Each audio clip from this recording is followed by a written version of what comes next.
ওং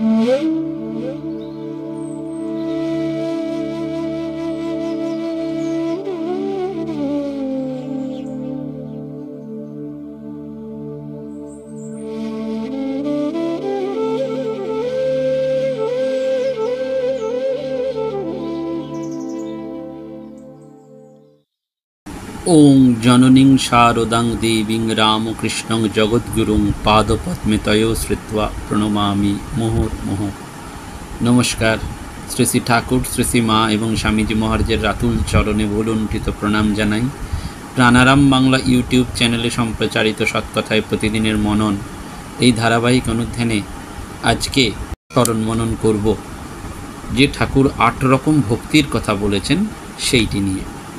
পরম পূজ্যপাত শ্রীমৎ স্বামী বিশুদ্ধানন্দজি মহারাজ 1883 খ্রিস্টাব্দের 13ই জুন 1290 বঙ্গাব্দের 31শে জ্যৈষ্ঠ বুধবার শুক্লাষ্টমীতে হুগলি জেলার অন্তঃপাতে গুরাব গ্রামে মাতুলালয়ে জন্মগ্রহণ করেন। পূর্বাশ্রমে তার নাম ছিল জিতেন্দ্রনাথ।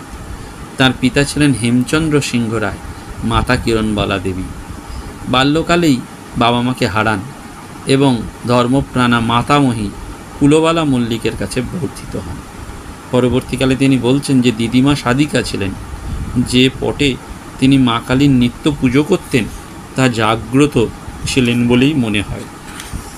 তার জীবন ছোট বয়স থেকেই অন্তর্মুখ ছিল এবং দক্ষিণেশ্বরে তিনি যাতায়াত শুরু করেছিলেন। কলকাতা থেকে শেয়ারের গাড়িতে বরানগর হয়ে সেখান থেকে পায়ে হেঁটে দক্ষিণেশ্বরে উপস্থিত হয়েছিলেন এবং তিনি মেটকা ফল মহানগরের সদ্য প্রতিষ্ঠিত ইম্পেরিয়াল লাইব্রেরিতে গিয়ে বহু নিজের জিজ্ঞাসার উত্তর পেয়েছিলেন এবং ম্যাক্সমূলারের Ramakrishna his life and sayings এই বইটিও তিনি পড়ে চমকিত হন এবং ঠাকুরের কাছে যাওয়ার প্রয়াস করেন। 1906 খ্রিস্টাব্দ পর্যন্ত এইভাবেই যুগতীর্থ দক্ষিণেশ্বরে যুগাচার্য স্বামীজির প্রিয় শিষ্য শরৎচন্দ্র চক্রবর্তীর সাথেও তার পরিচয় হয়। কথামৃত আর মাস্টারমশাইয়ের সান্নিধ্যে তিনি আসেন। কিন্তু তারপরেও যে ঘটনাটি ঘটে সেটি 1906 খ্রিস্টাব্দের মধ্য ডিসেম্বর জিতেন্দ্রনাথ রেলযোগে বর্ধমান এবং সেখান থেকে শ্রীধাম কামারপুর হয়ে জয়রামবাটিতে মায়ের চরণ কমল দর্শন করলেন এবং মা প্রথম প্রশ্নই করলেন, কেমন আছো বাবা? পথে আসতে তো কোনো কষ্ট হয়নি? জন্মান্তরের মা এই কথা বলাতে তার মনে যেন একটা অন্য ভাব ধরা পড়ল এবং মা তাকে অযাচিতভাবে কৃপা করলেন, মহামন্ত্র প্রদান করলেন।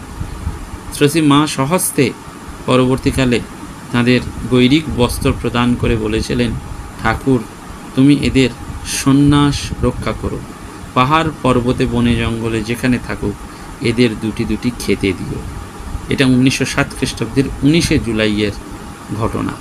শ্রী মা তাদের পদব্রজে কাশী যাওয়ারও অনুমতি দিয়েছিলেন তাকে এবং তার দুজন সন্ন্যাসী ভাইকে। এবং পরবর্তীকালে তিনি রামকৃষ্ণ সংঘের সংঘাধ্যক্ষ হয়েছিলেন এবং রাঁচি পর্বে স্বামী বিরজানন্দজির অধ্যক্ষতাকালে স্বামী অচলানন্দজির প্রয়াণে তিনি শঙ্করানন্দ মহারাজের সঙ্গে শ্রী রামকৃষ্ণদেবের যুগ্ম সহাধ্যক্ষ ভাইস প্রেসিডেন্ট হয়েছিলেন এবং 1951 সালের শেষ ভাগে মোরাবাদী আশ্রমের কার্যভার হস্তান্তরিত করে বেনারস রামকৃষ্ণ মিশন সেবাশ্রমে যান। তারপর রামকৃষ্ণ সংঘের 7ম অধ্যক্ষ পরম পূজ্যপাত স্বামী শঙ্করানন্দজি মহারাজের তিরোধানে স্বামী বিশুদ্ধানন্দজি মহারাজ 79 বছর বয়সে 8ম অধ্যক্ষ পদে বৃত হন 1962 সালে এবং মুক্তিক্ষেত্র বারাণসীর প্রতি তার ছিল চিরকালীন গভীর আকর্ষণ এবং সব কিছুই তিনি ঠাকুরের ইচ্ছা বলে হাসি মুখে গ্রহণ করতেন। শ্রী ঠাকুরের এগিয়ে পড়ো এবং ডুব দাও এই মহাবাক্য তাকে অত্যন্ত আবেগভরে উচ্চারণ করতে দেখা যেত এবং যে কোনো তুচ্ছ ব্যাপারের উল্লেখ কিংবা সাধারণ কথার অবতারণা হলেও তিনি স্বভাবসিদ্ধ পদ্ধতিতে উহাতে ঠাকুরের প্রসঙ্গে চলে যেতেন এবং কথামৃত ছিল যেন তার কণ্ঠের ভাষা। 10ই জুন জ্যৈষ্ঠ শুক্লাষ্টমী তিথিতে তার জন্মতিথি উপলক্ষে অনেক ভক্ত আসেন এবং 11 জুন নার্সিংহোম যাত্রার দিবস রূপে নির্ধারিত হয়। পরবর্তীকালে 16 জুন শনিবার সকাল 9টা 7 মিনিটে শ্রী মায়ের প্রিয় সন্তান মায়ের কোলেই চিরবিশ্রাম লাভ করেন। সেই পরম পূজ্যপাদ শ্রীমৎ স্বামী বিশুদ্ধানন্দজি মহারাজের যে সৎপ্রসঙ্গ, সেই সৎপ্রসঙ্গ আমাদের বারবার মনে করিয়ে দেয় যে স্বামী ব্রহ্মানন্দজি বারবার বলতেন, মনে অশান্তি ক্রিয়েট করো, কি আছে এই সংসারে? প্রভুর পাদপদ্মে ভক্তি বিশ্বাস অনুরাগ হলো না বলে যে অশান্তি, তারই কথা তিনি বলতেন।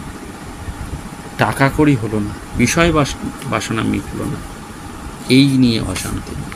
এবং সেই জন্য পূজনীয় মহারাজ বারবার বলছেন বিবেকের আশ্রয় নিতে হয়। ঠাকুর মাস্টারমশাইকে ওই যে নির্জন বাসের কথা বলছেন, ঈশ্বর চিন্তা এবং ভক্তি বিশ্বাস অনুরাগ প্রার্থনার জন্য, পূজনীয় মহারাজও ঠিক সেই রকমই বলতেন।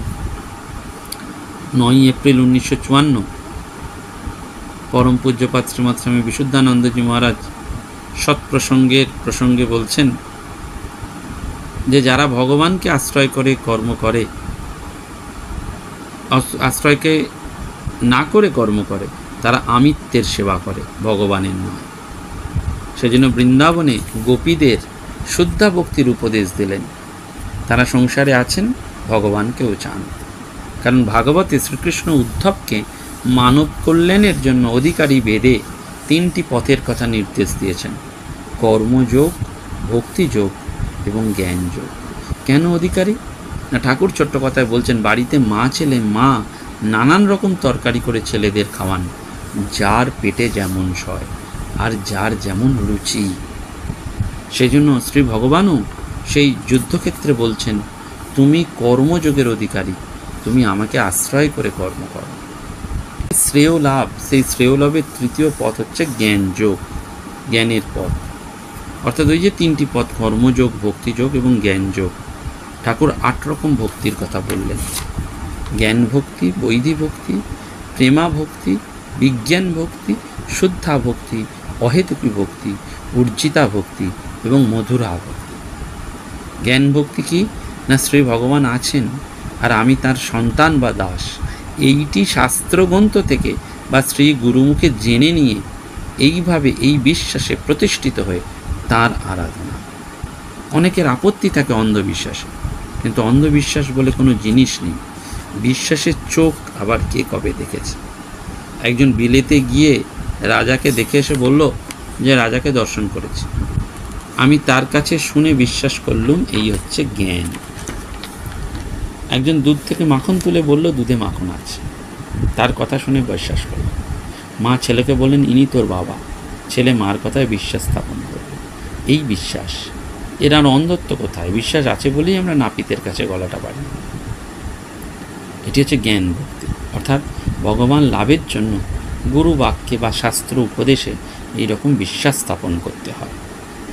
দ্বিতীয় হচ্ছে বৈধি ভক্তি।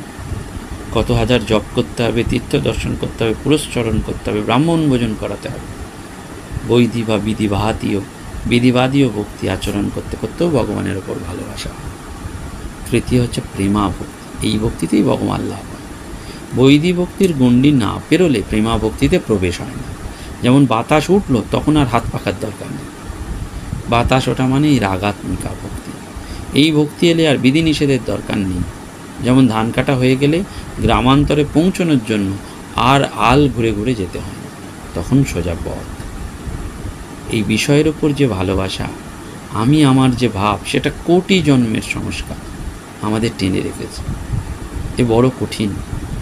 ভগবান যে বাঁধা পড়ে আছেন, জরু জমিন আউ রুপিয়া, এই 3টে রজ্জুতে মানুষ আষ্টে পৃষ্ঠে বাঁধা রয়েছে। ঠাকুর একেই বলছেন কামিনী কাঞ্চন। নাটকে আছে কামিনী কাঞ্চন এক মায়া, 2 সূত্র করে আকর্ষণ। সাধনার বিঘ্ন সৃষ্টি করে কে? না সংস্কার, আসক্তি। তবু সাধনা করে যেতে হবে। সেই জন্য গীতায় বলছে না, পত্রং পুষ্পং ফলং তয়ং জমে বক্তা প্রযোজ্যতি, এই ভক্তিতে কোনো আড়ম্বর নেই। এই বারবার আমাদের মনে রয়েছে যে এই শুদ্ধা ভক্তি রাগানুকা ভক্তির সাথে ফুল পাতা জল অর্পণ করলে ভগবান সেটি গ্রহণ করেন। কত লোক উৎসবে মন্দিরে গিয়ে ফুল বেলপাতা জল দিয়ে আসছে যন্ত্রের মতো, কিন্তু ঠাকুর একটা ছোট্ট উপদেশ দিচ্ছেন, খোল মাখানো জাব গরুর প্রিয়। একটু খোল মাখিয়ে যদি জাব দাও তাহলে গরুর কত আনন্দ তৃপ্ত। শুকনো জাব দিলে খায় না, ফুল বেলপাতা অনুরাগের সাথে দিলে ভগবান সেটা গ্রহণ করেন। অর্থাৎ যা কিছু অর্পণ করবে সেটা অনুরাগের সাথে করতে হবে। ঐশ্বর্যের ভাব থাকলে ভালোবাসার চাপা পড়ে যায়, ঐশ্বর্যের মধ্যে মাধুর্য খুলে না। প্রেম লাগানা চাইয়ে মনো, প্রীত করনা চাইয়ে, মীরাবাই এটি বলছেন। আর বলছেন বিজ্ঞান ভক্তি, যাদের বিজ্ঞান ভক্তি ব্রহ্মজ্ঞান লাভের পর তারা বিদ্যার আমি রেখে ভগবত লীলা আস্বাদন করেন আর লোকশিক্ষার জন্যে কর্ম করেন। ভগবান লাভের পরে যে কর্ম, বুড়ি ছুঁয়ে যে কাজ হলো, তাতে কত আনন্দ। তারপরে বলছেন শুদ্ধা ভক্তি, সংসার বন্ধন থেকে মুক্ত হওয়ার জন্য নিষ্কাম ভক্তি। যেমন গোপীদের ঠাকুরও গাইতেন, আমি মুক্তি দিতে কাতর নই, শুদ্ধা ভক্তি দিতে কাতর। এই শুদ্ধা ভক্তি দুর্লভ। অহেতুকী ভক্তি, কোনো কামনা নেই, টাকা কড়ি নাম যশ কিচ্ছু চাই না, তাকে এমনিই ভালোবাসি, ভালো না বেসে থাকতে পারি না বলে ভালোবাসি, এর নাম অহেতুকী ভক্তি। হিরণ্যকশিপুকে সংহার করে নৃসিংহদেব হুঙ্কার দিচ্ছেন, বিশ্বজগৎ কাঁপছে, নিজেরা কেউ নৃসিংহের কাছে ঘেঁচতে সাহায্য করতে পারছেন না। তখন প্রহ্লাদকে পাঠালেন। প্রহ্লাদকে দেখে বাৎসল্যভাবের উদয় ভগবানের ক্রোধ শান্ত হয়ে গেল। নৃসিংহদেব বললেন, বৎস বর চাও। প্রহ্লাদ বললে, প্রভু আপনার দর্শন পেয়েছি, আমি তো আর কিছু চাইবার না। ভগবানও ছাড়বেন না, বললেন, ভগবত দর্শন কখনো বিফলে যায় না, কিছু চাইতে হবে। প্রহ্লাদ বললেন, তাহলে তাই করুন, যারা আমাকে কষ্ট দিয়েছেন তাদের যেন পাপ না হয়। পুত্রকে নির্যাতন করলেও হিরণ্যকশিপু সেই জন্য মাঝে মধ্যেই বড় মনোকষ্ট পেতেন। তখন বললেন, বাছা তুই হরিনামটা ছাড়, তোকে এভাবে আঘাত করে আমি প্রাণে বড় ব্যথা পাই। প্রহ্লাদ তখন বললেন, বাবা হরিকে না ভালোবেসে যে আমি থাকতে পারি না। এই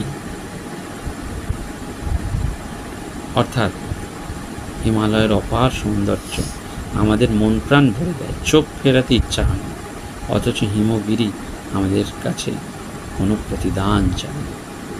এই নিষ্কাম ভক্তি, উর্জিতা ভক্তি, এদের আরও উচ্চ স্তরের জিনিস। এতে হাসে কাঁদে নাচে গায়, চৈতন্যদেবের হয়েছিল। ঠাকুর বলছেন, যদি কারোর উর্জিতা ভক্তি হয় নিশ্চয়ই যেন ঈশ্বর সেখানে স্বয়ং বর্তমান। আর মথুরা ভক্তি রাধারানীর হয়েছিল, মধুরভাবে মধুরা ভক্তি, অশ্রু স্তম্ভ পুলক বৈবর্ণ দিগ্বর্ণ, এ জীবের হয় না। এই ভক্তি চরম। বিষয়ের ওপর বিষয়ের যেমন প্রগাঢ় ভক্তি এবং আসক্তি, সেই রকম ভগবানের প্রতিও ভক্তি। সেই জন্য বলছে অনন্যা ভক্তি যেন ছাদ, শ্রদ্ধা নিষ্ঠা হচ্ছে বৈদিক ভক্তি যেন সিঁড়ি। বেলুড় মঠের ধারে একখানা গাধা বোট নোঙর ফেলে দিন 15 ছিল, বিস্তর পলি মাটি এসে পড়ল নোঙরের ওপর। তখন 8 জন মাঝি মিলে সারাদিন পরিশ্রম করে সেই নোঙর তুলল। কোটি জন্মের সংস্কার এই আমাদের মনের ওপর জমে রয়েছে, সেই মনকে তুলে ভগবানের পাদপদ্মে দিতে হবে। সেই জন্য দুটো জিনিস চাই, যেমন সাধনা চাই তেমনি তার কৃপাও চাই। গীতার একটি শ্লোকে শ্রী ভগবান অর্জুনকে 4টে জিনিস করতে বলছেন। তুমি আমাকে নমস্কার করো, আমার পূজা করো, আমার ভক্ত হও, আর আমাতে মন সমাহিত করো। আমার ভক্ত হও মানে আমাকে ভালোবাসো, বিষয়কে। যদি এইভাবে আমার সঙ্গে সর্বদা যুক্ত থাকো তাহলে তুমি নিশ্চয়ই আমাকে লাভ করো। অর্থাৎ এই যে ভগবান লাভের পথ সেটা বলে দিচ্ছেন শ্রী ভগবান। 4টে জিনিস করতে বললেন, তুমি আমাকে নমস্কার করো, আমার পূজা করো, আমার ভক্ত হও এবং আমাতে মন সমাহিত করো। যদি এইভাবে আমার সঙ্গে সর্বদা যুক্ত থাকো তাহলে তুমি নিশ্চয়ই আমাকে লাভ করবে। আমরা সেই জন্য আজকের এই পবিত্র দিনে, অন্য দিনে ভগবানের কাছে সেইটি প্রার্থনা করব যে আমরা যেন ভগবানকে সব থেকে বেশি ভালোবাসি এবং এই 8টা ভক্তি এবং যে 4টে কথা ভগবান বললেন সেই পথেই যেন আমরা ফার্মলি কনভিন্সড হয়ে এগিয়ে যেতে পারি। নমস্কার, ধন্যবাদ। প্রাণারাম প্রাণারাম প্রাণারাম প্রাণারাম প্রাণারাম প্রাণারাম। কি যেন লুকানো নামে তাই মিষ্ট এত তব নাম। প্রাণারাম প্রাণারাম প্রাণারাম প্রাণারাম প্রাণারাম।